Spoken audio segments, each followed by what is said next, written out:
भाजपा के खैरथल स्थित जिला कार्यालय अलवर उत्तर में संगोष्ठी आयोजित हुई। 23 जून बलिदान दिवस और 25 जून आपातकाल दिवस के उपलक्ष्य में यह आयोजन किया गया। अध्यक्षता कर रहे पार्टी जिलाध्यक्ष महासिंह चौधरी ने डॉक्टर श्यामा प्रसाद मुखर्जी के बलिदान एवं उनके द्वारा किए गए कार्यों पर प्रकाश डाला, जबकि मंच संचालन जिला महामंत्री पवन यादव ने किया। संगोष्ठी के मुख्य वक्ता एवं मुख्य अतिथि पूर्व सांसद रामचरण बोहरा और पूर्व विधायक मोहनलाल गुप्ता रहे। उन्होंने आपातकाल के समय हुए अत्याचारों के बारे में कार्यकर्ताओं को अवगत कराया।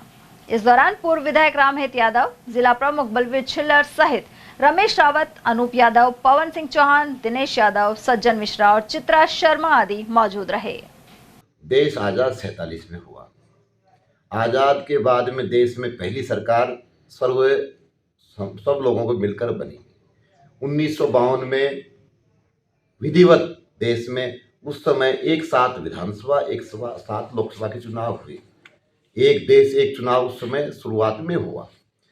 52 में जब चुनाव की पहली शुरुआत हुई तो उस समय जो राष्ट्रभक्त लोग थे, क्योंकि देश आज़ाद हुआ तो उस समय सब चीज़ों का निर्धारण हुआ, तो जो समझौते देश के साथ उस समय के नेताओं ने किए, तो जो राष्ट्रवादी लोग थे उन्होंने उसका विरोध किया, क्योंकि वो देश के हित में थे। आज हमारी सरकार ने, भाजपा सरकार ने, नरेंद्र मोदी जी की सरकार ने जो सिंधु जल समझौता, जो एक समझौता नहीं था, वो पाकिस्तान को हमारे पानी को लुटाने का वो था, वो समझौता कुछ नहीं था। हमने उसको निरस्त कर दिया कि हमने उसके साथ ऐसा एग्रीमेंट किया ही नहीं। वो समझौता था हमारे देश में लागू ही नहीं था। तो हमने वो जो उस तरह लियाकत नेहरू समझौते हुए, 370 धारा लगाई, आर्टिकल 35A लागू हुआ, ऐसे करके अन्य जो एक देश में दो संविधान, दो निशान, दो प्रधान, ऐसे एक अलग से देश में थोपने की कोशिश हुई। तो उस समय श्यामा प्रसाद मुखर्जी जो उस समय पहली सरकार में मंत्री थे, और उन्होंने जो आज पूर्वी पाकिस्तान बांग्लादेश के नाम से बना है, वो हमारे पूरा पश्चिम बंगाल ले रहे थे। हिंदुस्तान जब आज़ाद हुआ तो सबसे पहले औद्योगिक क्षेत्र ही बंगाल कलकत्ता में थे। आज जो हमारे यहाँ नोएडा में है, हमारे यहाँ भिवाड़ी में, हमारे यहाँ नीमराना में, सारी इंडस्ट्रीज जो कलकत्ता में थी।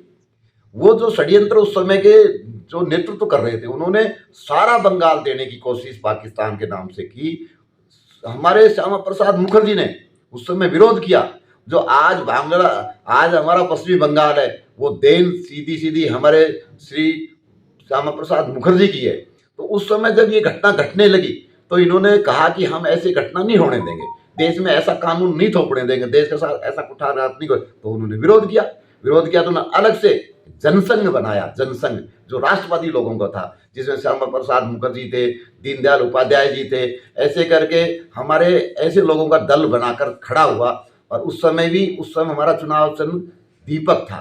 तो लोग विरोधी नारा लगाते थे, इन दीपक में तेल नहीं, सरकार चलाना खेल नहीं, सरकार बनाना खेल नहीं।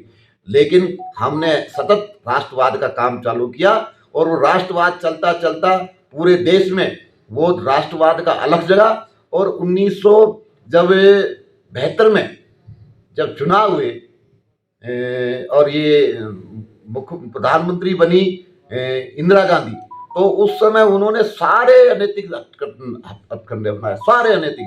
उन्होंने अपना चुनाव अधिकारी जो बनता है, मुख्य चुनाव अधिकारी, वो भी सरकारी अफसर को बना दिया।